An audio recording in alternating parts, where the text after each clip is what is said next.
Welcome to this Wellness Wisdom Update. I'm Tiffany Brown Bush, and it's my pleasure to help super women live fit with happy hormones.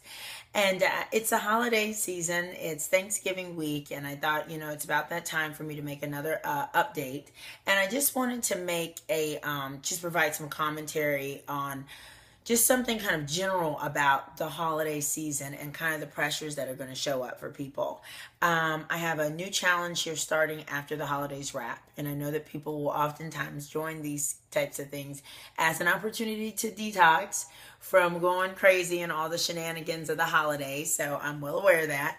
And as an integrative mental health therapist and treating eating disorders, treating binge eating specifically, that's my focal point in my mental health counseling, but also anxiety, general mood disorders, and compulsive eating and obesity. Those are the things that kind of show up for me with my clients. This is a very challenging time for people. So yes, it's great. Yes, it's festive. Yes, we're excited about all the family and the friends and all the good stuff. But I do want to just speak to that bigger picture of this is not a time to completely lose your mind. Okay. This is not a time to say, oh, what I do all those other days doesn't matter. Right now, I'm just going to enjoy myself and go crazy. I coach people, I talk to people, and I do know that some people intend to just kind of say, forget about it for a couple of days. And a lot of the allergen foods that we may have been boxing out on the challenge are being considered as, as an option for reintroduction. This is what I would say. That's kind of the old way of doing things. Okay? So, with your new way of doing things, you let go of some of your old ways. I'm not saying not to enjoy the holiday, but I'm saying seriously consider that who you are becoming also applies to holidays, vacations, and birthdays. So I'm going to use my own personal experience, but also those clients' experience of those clients that I know have severe allergies to certain foods and certain food sensitivities that have been identified, don't feel well on certain foods at all, or really just want that elite experience with their body. Thanksgiving is just the day to have a little bit more food. It's not a day to start doing things that are toxic. I'm not going to start getting high on Thanksgiving. You know what I mean? Like, I don't get high any other day of the year. I'm not going to just all of a sudden get high on Thanksgiving. And that's kind of how I look at this. Is that extreme? Yes. But does it frame it properly? Yes, it does. So what I'm going to do is I'm going to make a nice meal. We're going to have good food, but it's going to be organically sourced. It's going to be clean food. It's going to fit within the parameters of what works for me and my husband and my clients. A lot of them are doing the same things. They're doing lateral shifts. They're doing something different, or they're remaking certain recipes so that they're less allergen, they're less inflammatory. I strongly encourage looking at doing that this holiday season, doing it differently. Now, going over somebody's house means you pick the lesser of the evils. So, the proteins are always a great option. Veggies are always a good option if they're fresh. If they're cooked and they're cooked with a lot of oil, well, we'll deal with that this time. But things that are very high allergen are going to be some of the starchy or carbohydrate sides. So you're going to be watching for things like the stuffing. I would almost encourage bringing something in addition to that stuffing. If the person knows you and they know how you operate, that shouldn't probably be a problem. Or just kind of skip that. If you had celiac or you had a really strong reaction to gluten, this would be a non-issue. So it's not an issue of being offensive or insulting to your host if you tell them in advance what your limitations are. Things like macaroni and cheese, I don't really encourage doing that.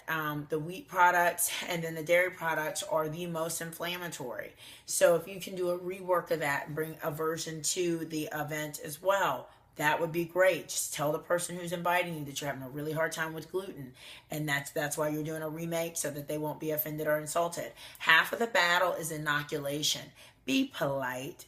Tell the person who's invited you that you intend to do this. Don't just show up and make things difficult for people. I will take things, but people who invite me anywhere know They know what I stand for, so they know what they're getting into with me. And I will say, girl, I cannot do, and she will say, yes, I know, or he will say, yeah, I got it, bring what you need. And then it's not anything dramatic. And then I'm able to enjoy the experience. They don't have to worry about me because they don't know what they're supposed to cook to make me okay. And everybody's good to go. And sometimes they'll try whatever I brought. So I really want to encourage you to kind of look at things differently. You can't be different, throughout the week, 6 days a week, and on the seventh day revert to that old person that you used to be and think it's going to be really easy to stay on track with being this new person. You have to learn how to take who you've become into the holiday, into the office party, into the vacation, into the gala. You have to take that with you. You cannot check it at the door.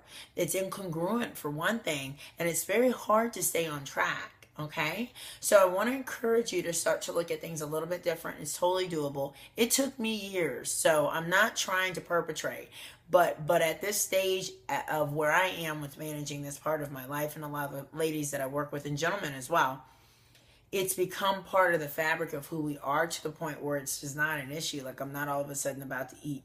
I haven't had bread, and I cannot tell you how long, and I'm not about to do it on Thanksgiving, so I can feel awful on one of my few days off. So I'm not going to do that. And I encourage you to kind of borrow that thought process, because I know it's a little foreign, to help you get through the holiday season. And I'll continue to make videos kind of in this vein as we continue to navigate the holiday season. I want you to have a great time. I want you to enjoy the people you love and just laugh and take too many silly pictures and enjoy the food. But don't make yourself sick, and don't do things that are toxic for you and against your new value system, right? You're fit and fabulous now. So you got to maintain being fabulous and not bloated on Thanksgiving.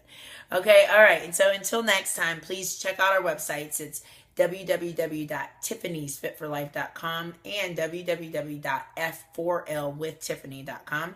We have an app. Our app houses all the websites, as well as Mind Body, scheduling, all that, YouTube, everything. And because we have so many things going on these days, please just download the F4L Fit for Life F4L app in iTunes. That way you can stay connected constantly.